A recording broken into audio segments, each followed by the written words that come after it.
What's up guys, it's time to take a look at the new Huawei P30 Lite, the third phone in the P30 series. I've already done a review of the P30 Pro, and this is the lighter version that comes from the same DNA used for the P30 Pro. A lot of great features are here on the lighter model at a much cheaper price. So the unboxing experience is very similar to the other P30 models. Along with a beautiful phone inside the box, you also get a case, 18-watt fast charger out of the box, which is even more than some of the flagships out there, and Huawei earphones. Now I've been reviewing the lighter models from Huawei since P8 Lite days, and I've seen each generation how they take features from their flagship counterpart, and out of all the previous models, this is the one that takes the most features from its flagship brother. So let's start off with the design and build quality, and from the looks of it, you can't really tell that it's a lighter model. I mean, the look is very similar to the P30 models and even the previous model that came before,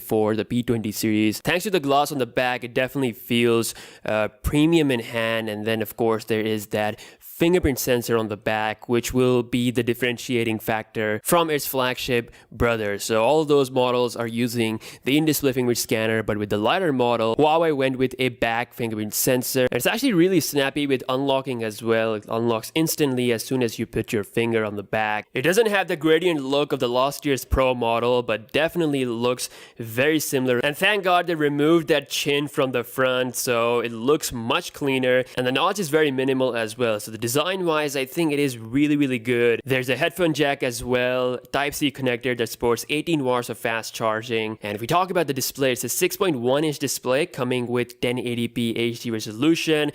Definitely not the most brightest display in outdoor situations, but for the most part, watching YouTube videos, indoor experience is pretty good. I wish they went with an OLED panel, but that's what we get at this price from Huawei. Again, I don't think the LCD is bad here. It is doing a fine job. Now under the hood is coming with a Kirin 710 chip along with 4GB of RAM, and for the most part it's been smooth.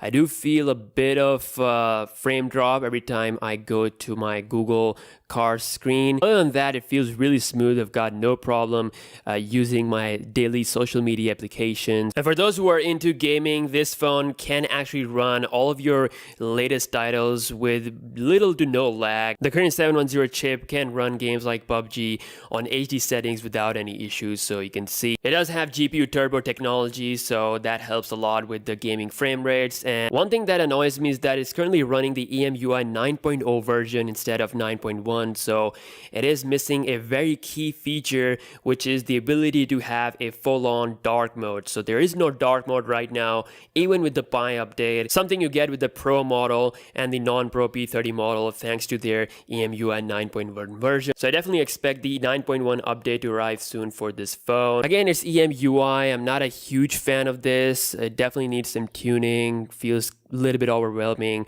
so I'm definitely going to be using Nova Launcher on this if I'm going to be using it as my daily driver. But the thing that matters here is the performance, and I've not faced any issue regarding that. Now probably the biggest reason why this phone will stand out compared to the competition are those triple camera sensors on the back. So there's a 24 megapixel that takes wide pictures, there is a 8 megapixel super wide angle lens, and then there's a 2 megapixel sensor for those depth sensing images. And as far as the image quality is concerned, it's taking good photos for its price, and for the video side, it can shoot videos up to 1080p 60 fps, and there is no 4K recording on this phone, so keep that in mind. But by far the biggest and the favorite feature from the camera is the night mode. Now it is not as good as the night mode you would find on the P30 Pro, but it's still pretty capable.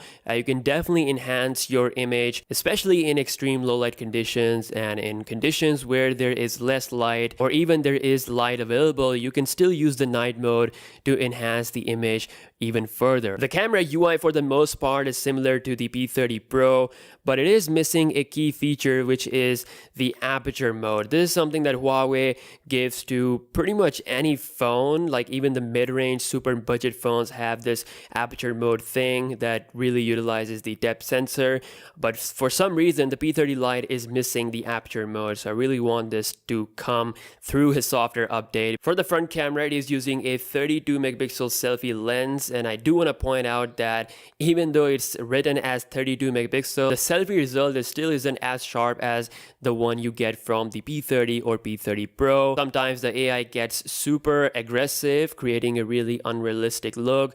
And I'm also not a huge fan of the skin tones, but that's a personal opinion. You might like it. Overall, it is a good selfie camera for this mid-range price point phone. And last but not the least, it's coming with a 3700 mAh battery size, and combined with these specs, I'm getting a full day of battery without any problem. And don't forget, it's coming with 18 watts of fast charging as well. That's the highest I've seen in the mid-range phone level. That is pretty amazing. So all in all, features like night mode, Kirin 710 chip, it's great fast charging, and it's great battery life definitely makes this a great phone for those budget or mid-range level Android lovers. It's definitely one of those mid-range phones that are not missing out on any feature compared to the flagship counterpart. It's taking a lot this year. So that was the full review and unboxing experience of the Huawei P30 Lite. Let me know your thoughts about this phone in the comment section below. If there's any specific comparison you guys want to see, and I'll see you guys in the next one. Peace out.